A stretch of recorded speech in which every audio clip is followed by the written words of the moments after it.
Welcome to this week's Healthy at Home, where we equip families to be resilient and live well. My name is Joyce Mayberry, and I'm the VP for Family Formation at Georgia Center for Opportunity. Hello, everyone. My name is Catherine Green, and I'm the Program Manager of Family Formation at Georgia Center for Opportunity. Thank you so much for joining us. Today we have another special guest on our Healthy at Home series, and this is Jacqueline Robinson. Jacqueline is a licensed professional counselor. I want to welcome you, Jackie, and welcome to Happy at Home. Yay! Thank you for having me. Thank you. Yes, Jackie, why don't you share with our viewers a little bit about yourself, and then why do you do what you do? Okay. I'm a licensed professional counselor in the state of Georgia. So I work with an array of mental health issues. My areas of specialization include marriage and family therapy, trauma and crisis counseling, counselor education and supervision, and the management and treatment of bipolar disorders. So I work with severe psychiatric disorders on an outpatient basis. But I've also worked on an inpatient basis much of my career. And right now I am an adjunct professor training future counselors to become counselors. And I chose the field because I just believe in psychology, and I just believe that broken hearts and broken minds can be mended. So I wholeheartedly believe that if we work with people on healing, that those minds that we think are fragmented can be pieced back together. And one of my areas of specialization is spirituality and counseling. So I just firmly believe in the power of God to heal his people. And I think psychology is one of the many tools that God has used to heal his people's hearts and minds. Wow. Wow. We thank you for sharing that. It really mirrors well with the work that we do here at the Healthy Families Initiative. Joyce? I love that too, Jackie. Catherine was right with what you're saying. It works well with who we are and what we do at Georgia Center for Opportunity. And that's why we're interested in talking to you and listening to you help us journey through this mental health field. And we're always interested in it. In addition to that, we just want to know from your standpoint, if you could talk to us a little bit about what is going on currently right now and how it affects how it's affecting people's mental health right now. If you could talk about that a little bit. Yeah, right now with the pandemic and how it might be impacting people's mental health, I've seen it impact different age groups in different ways. So depending on what people's situations are, this has been positive or negative. So those people who are doing well are those who are able to work from home, who are able to keep their income going. But we, of course, have undoubtedly seen a spike in depression and anxiety for those whose income has been affected, as well as children and adolescents are experiencing, at least for the population of children that I see, I have to say I've seen more acting out behavior since the pandemic started, and that acting out behavior for kids and adolescents and rebellious behavior is usually a symptom of anxiety or depression. So that means that their anxiety and depression is going up. So we've seen more defiant behavior, rebellious behavior, running away, just getting into things like recent tobacco use. One of the kids that I see, very young kids. So we've seen more bad behaviors now from younger people. And of course, the parents are juggling being home and their own family functionality and family dysfunctionality. And because everyone is at home, we can't run away from the problem right now. So some of the mental issues that everyone in the household is experiencing is coming to light right now because everyone's home. Wow. That's amazing to me. And it makes sense from the other things that we hear from people who reach out to us as well. Jackie, do you think you could give us, and I know we're already into your topic somewhat, but can you give us an idea of what it's like for people who normally, I want to ask this the right way.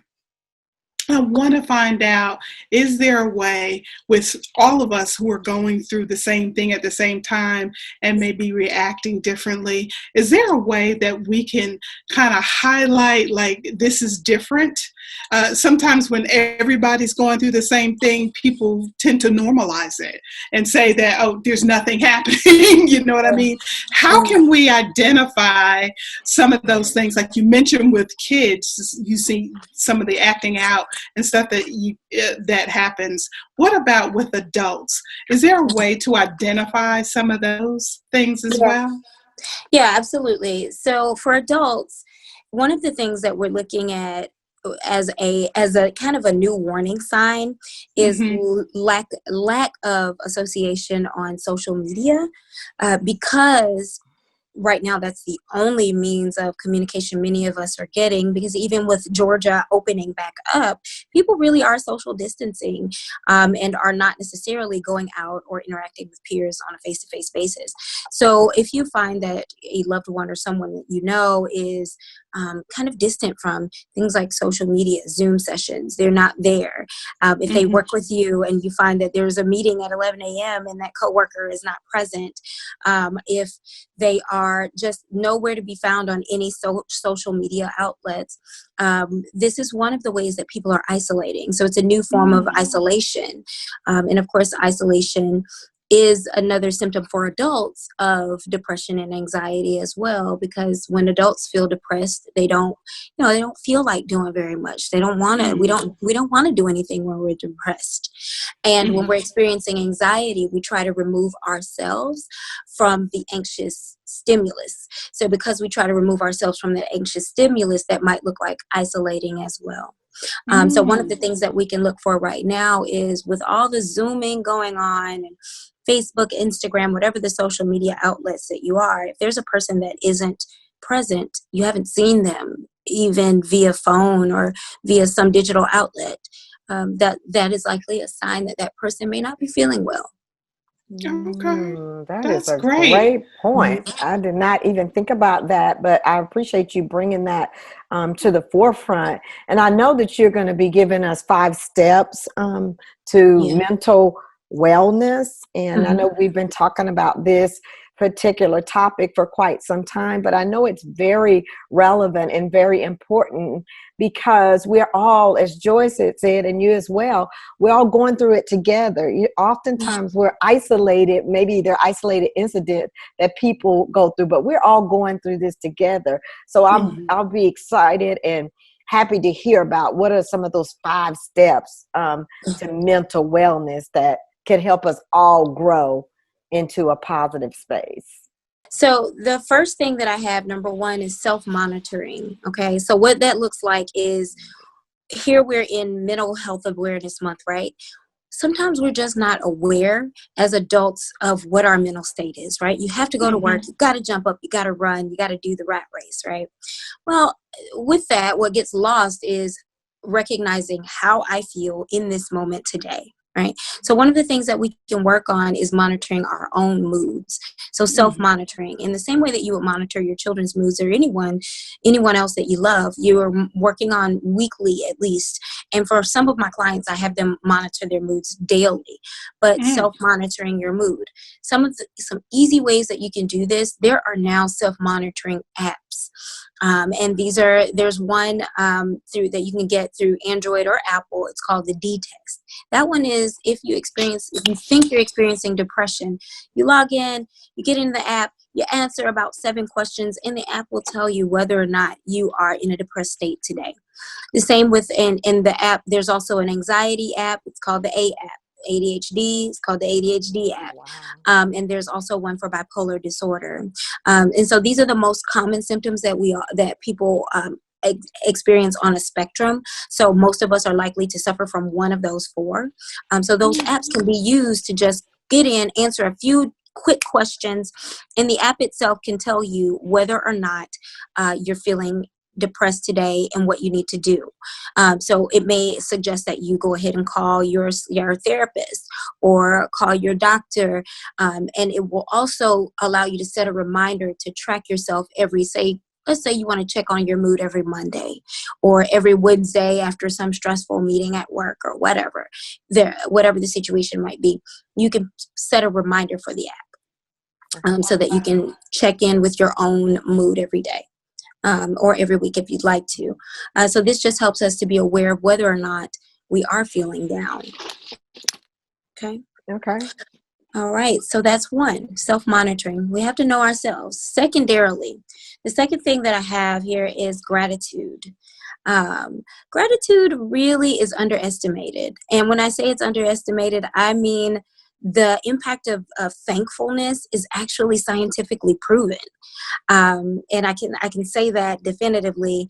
Gratitude has been shown through research studies to increase people's general happiness with life overall and their moods. And so using gratitude as a way to keep yourself healthy is an impeccable tool that's used in what's called positive psychology in order to help clients with low moods feel better. And that's just any person with a low mood. So one of the ways that you can use gratitude is you can do something like gratitude journaling. And this is something where you can write down what you're thankful for every day, once a week, whatever. You can also write letters of gratitude to people you love. Let's say you don't have time for a letter of gratitude. You can also do something like count your blessings, what we call count your blessings. And that's literally list your today's blessings. Like number one, there was no traffic on my way to work. Number two, I got my kids out of bed without a fight. Whatever those things are. So this is just different ways you can flip the gratitude. And you can also use gratitude in your prayer life. If you don't have time to sit down and write, and I would encourage sitting down and writing because it helps us to be more present and more presently thankful. But I would say if you don't have time to do that, you can even utter words of thankfulness. And again, social scientists have seen that this actually picks up people's moods if done consistently for about 10 weeks. Oh, wow. So the first one is self-monitoring and the second one is gratitude. What's Yeah. the third one? Okay, number 3, exercise. I know that seems so like not a huge deal. And the same thing that everyone says. Well, the reason why everyone is saying it is because, again, this has been shown to lift our moods. Physiologically, when we move, our bodies release endorphins. And the best thing about exercise is our bodies continue to release these endorphins before we work out and after we work out. So if you're working out, your body is releasing those endorphins. So what's the purpose of endorphins? What a big deal about that? Well, endorphins increase our moods and decrease our stress levels, right? So naturally, the best time to work out is when you have a stressful day, is when you know that you're going into a stressful day. That is the best time working out. What tends to happen is when we have a stressful day coming up, we tend to say, I don't have time to work out today. But that really works against us in our stress. Yeah, me too. Yeah. And it's really, and that pattern is really working against our own stress management, right? Wow. If we work out knowing that going into a stressful day, work out before it, you will find that in that day, that stress level is going to be lower and your ability to effectively manage that stress is going to be much higher than usual if you do a quick workout. Wow. Wow. Okay. I really I'm interrupting, but yeah, no, we're going to pause there. Go ahead. I really like that because I notice towards the end of the day, I get in what I call easy, my excuse zone. And all of a sudden, I start building all these reasons why I can't work out, and it's usually in effect to what it is that's going on that day. So that is, you like opened up like 10 things for me just then by just making that statement. So that's really good. That's very important. Yeah, Yeah. and and that's really your body saying, I've had a stressful day. I am anxious. I am sad. And your body, when naturally our bodies, we don't want to do anything when we feel this way. But Right. if we could just manage pushing past that, the next hours and the next day of stress is going to be much better managed, and your sleep will likely be better that evening if you pack that workout in, because those endorphins again help to bring down that adrenaline, help to bring down everything that has stimulated us throughout the day. Oh my goodness, that is great. That is Awesome. excellent. I I mean, love that. 1, self-monitoring, 2, gratitude, 3, exercise. Yeah, uh, all great things, and all seem to be really simple things that we can do that yeah, really doesn't cost anything for us yeah. to do those things. So I'm excited to hear about number 4. All right. Number 4. What is number 4? Number four. So number four is social support, right? Okay. Mm, So here lately, because we are so disconnected physically, it's even more important than it was before this pandemic for us to connect socially, right? So our social supports, whatever they may be, that might look like having a group that you're a part of in your personal life or from your work, whatever you need to do in order to connect to someone socially. You need an outlet. People need an outlet to talk about their issues.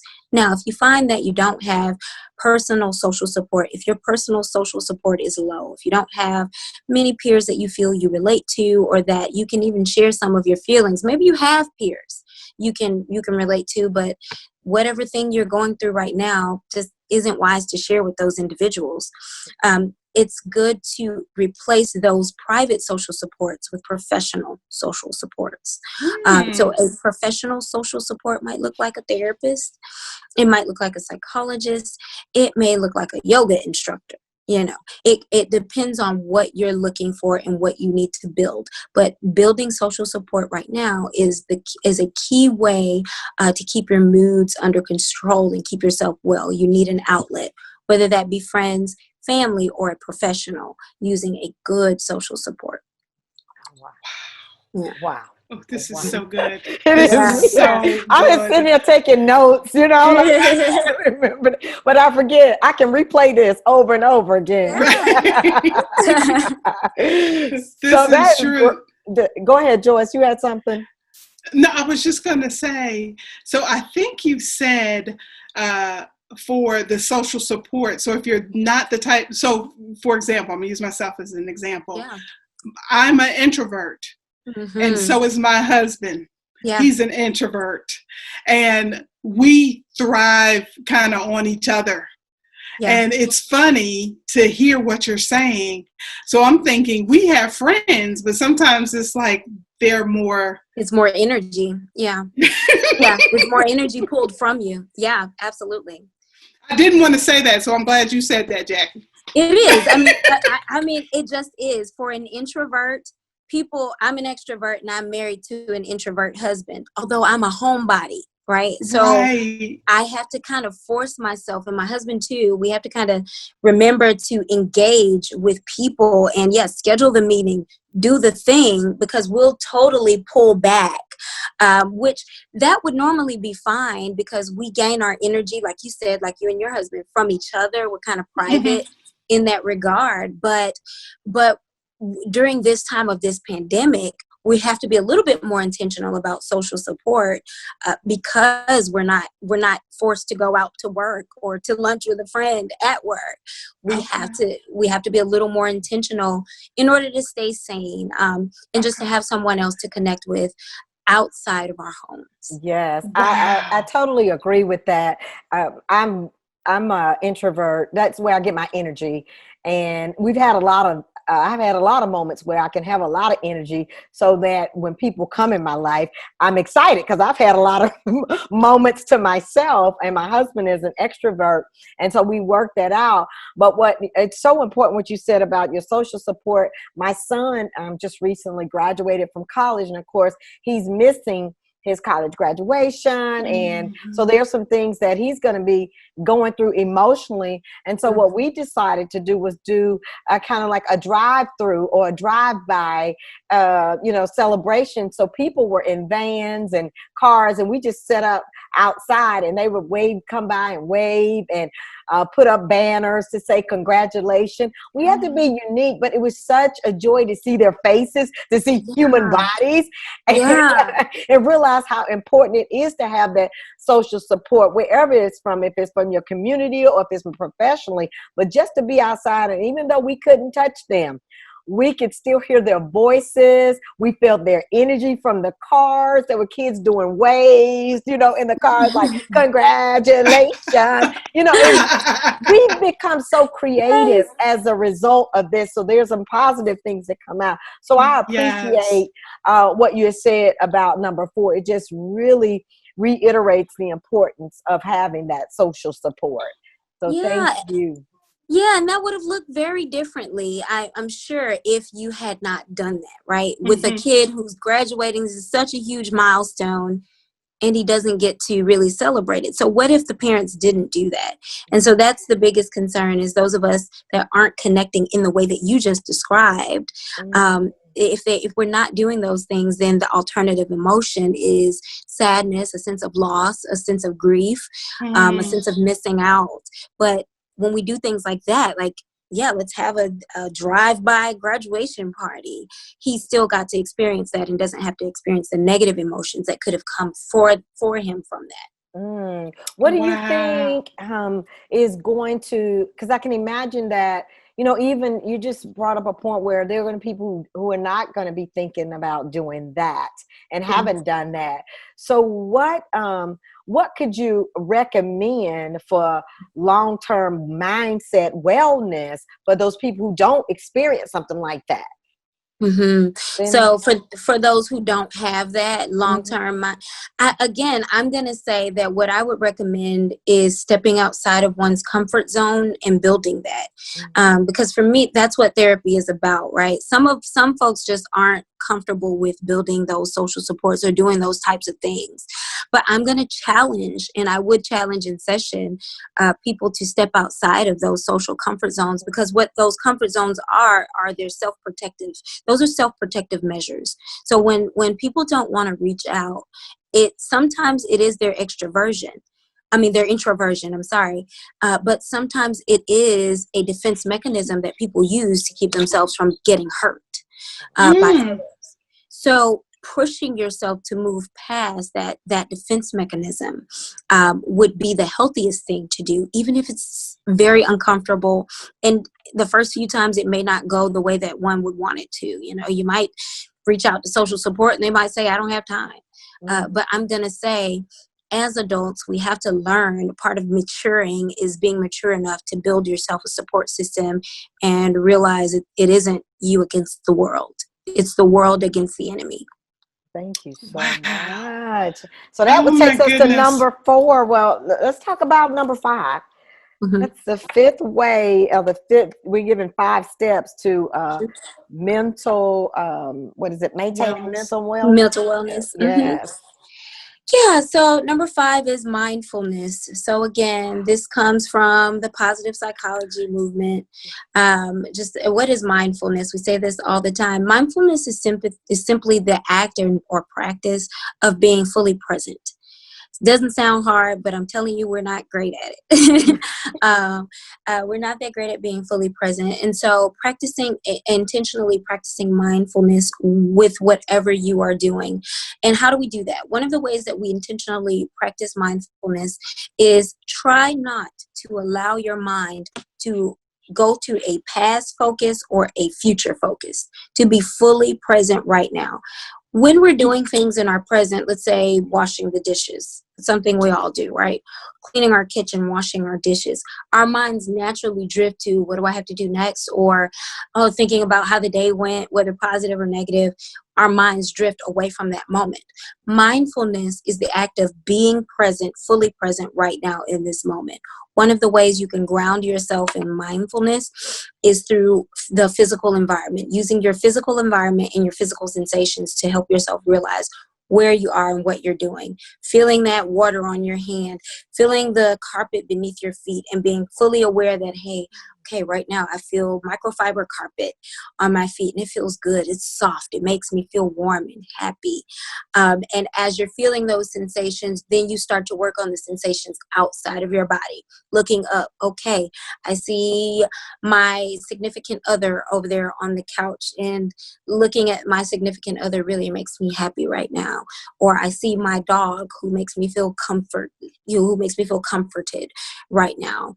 And it helps you to behave. So these are steps through mindfulness. So first you begin with feeling what you're feeling. I feel butterflies in my stomach, or I feel the hard surface of the counter right now. Then you move on to looking at the things that are around you. Then you move on to interacting with the environment around you. So once you lay eyes on that spouse, go over to that spouse, give them a hug, or go over to that dog and pet them on the head.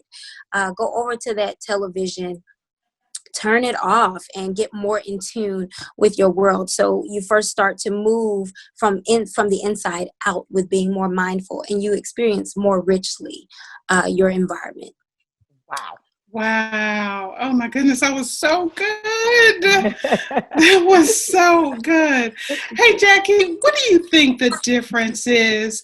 Because I have to say, I'm going to give a shout out to my colleague over here, Miss Green, because she's always talking about mindfulness. When you mentioned the word, a big old grin went on her face. Yeah, and and so I know how important that is. But also when you were talking, I kind of felt like it was similar to meditating.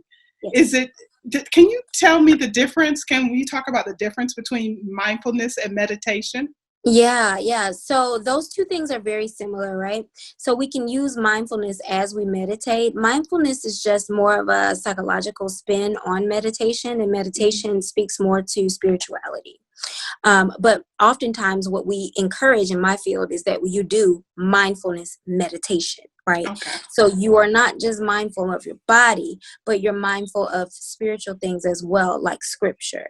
So you may do, and I'll tell you, one of the things that I do is called holy yoga. I found it on YouTube. So it has you doing meditative types of stances, but you are also being mindful. And instead of being mindful just on the environment or on your body, you're also mindful of things that are scriptural, or whatever it is spiritually that you believe. You focus in on that thing. So you might meditate. You might do a mindfulness session where you're meditating on a certain scripture, and you close your eyes and you envision that scripture. You see that scripture. You see whatever it is that the Lord you ask God to bring to your mind what it is that He wants you to know about that scripture. And so there's something that at our church that we do called listening prayer. It's very similar to a mindfulness type of meditation. So mindfulness and meditation are very similar but different, but have more recently been used together.